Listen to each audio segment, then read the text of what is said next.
décision d'Emmanuel Macron, président de la République française, Simone Veil entrera au Panthéon le 1er juillet 2018. Mais qui est Simone Veil? Simone Veil est née le 13 juillet 1927 et morte le 30 juin 2017. Juive, elle est déportée à Auschwitz pendant la Seconde Guerre mondiale à l'âge de 16 ans. Femme politique, elle est devenue ministre de la Santé et le 17 janvier 1975, elle crée la loi Veil qui rend légal l'avortement.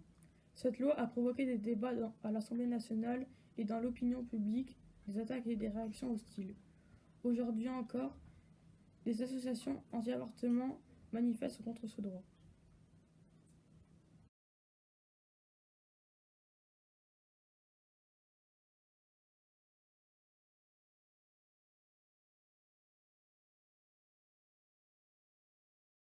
Que signifie entrer au Panthéon?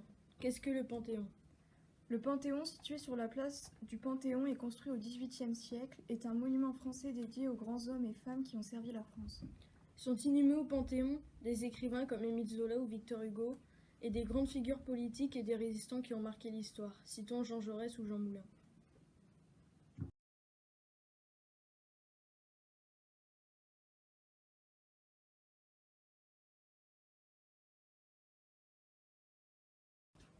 Quand on pense à Simone Veil, on pense aux droits des femmes pour lesquels elle s'est battue. La Journée internationale des droits des femmes, le 8 mars, a été instituée en 1982. Cette affaire est au cœur de l'actualité, notamment avec l'affaire Harvey Weinstein, ce producteur accusé d'harcèlement et d'agression sexuelle par des actrices à Hollywood. Suite à cet événement, la parole de nombreuses femmes s'est libérée, notamment sur les réseaux sociaux avec le hashtag Balance ton porc et le hashtag MeToo. Le harcèlement sexuel prend diverses formes, morales ou physiques, et est puni par la loi. Un projet de loi relatif aux violences faites aux femmes est à l'étude.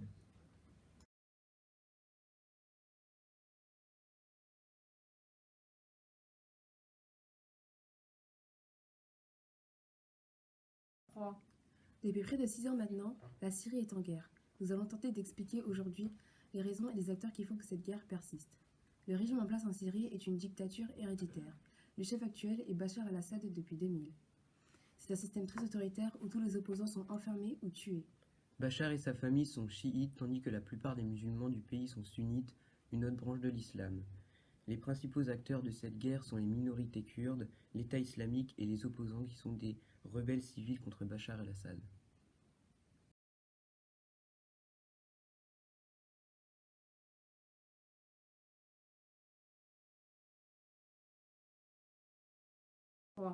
Il s'agit d'une violente guerre civile où toute la population est concernée. Les Syriens sont donc contraints de fuir leur ville, leur région ou même leur pays. Il y a des bombardements aveugles, ce qui provoque de nombreux morts et ruines, comme par exemple à Alep, ville complètement détruite par les bombardements. L'ONU pourra intervenir, mais il faut l'accord des 5 États membres, la France, les États-Unis, le Royaume-Uni, la Chine et la Russie. Or, la Chine et la Russie refusent d'intervenir contre Bachar al-Assad.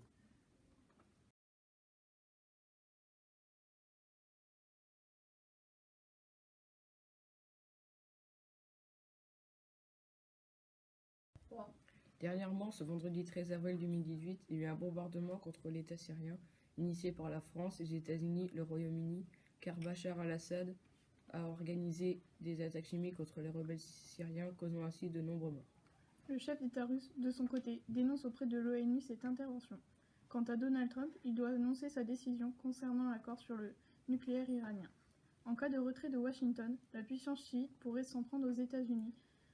Cela risque de créer de fortes turbulences.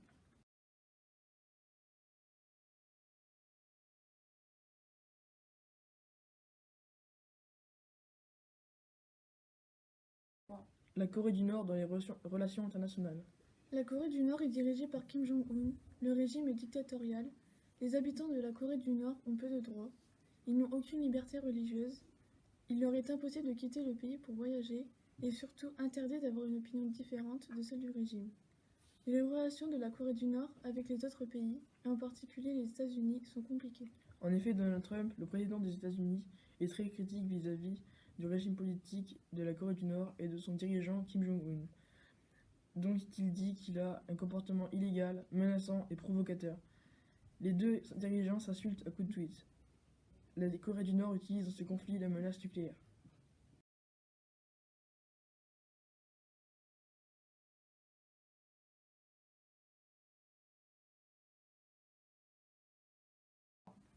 Kim Jong-un a réalisé 2 essais nucléaires en plus d'avoir effectué plusieurs tirs de missiles. La Corée du Nord multiplie les actes agressifs provoquant des fortes réactions des États-Unis.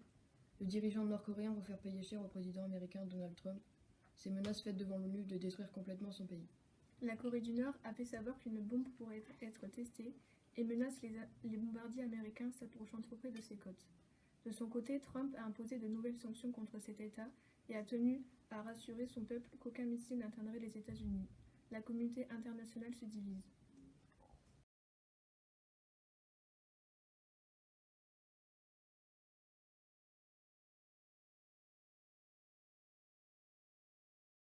Les Jeux Olympiques 2018 ont eu lieu du 9 au 25 février en Corée du Sud et sont apparus comme les Jeux de la paix. Dans certains sports, les deux pays partagent les mêmes équipes, par exemple en équipe féminine de hockey sur glace. Le rapprochement entre les deux Corées durant les JO va-t-il durer? Hélas, il est fort possible que ce rapprochement soit précaire et qu'il n'ait duré que le temps des JO, que les relations diplomatiques entre les deux pays ne redeviennent comme avant. Certaines personnes comme Jean-Yves Le Drian, notre ministre des Affaires étrangères, pensaient que ce n'était qu'une trêve. Cependant, Kim Jong-un vient d'effectuer sa première visite à l'étranger, en Chine, et une rencontre aura lieu à Singapour le 12 juin prochain entre le président nord-coréen et Donald Trump.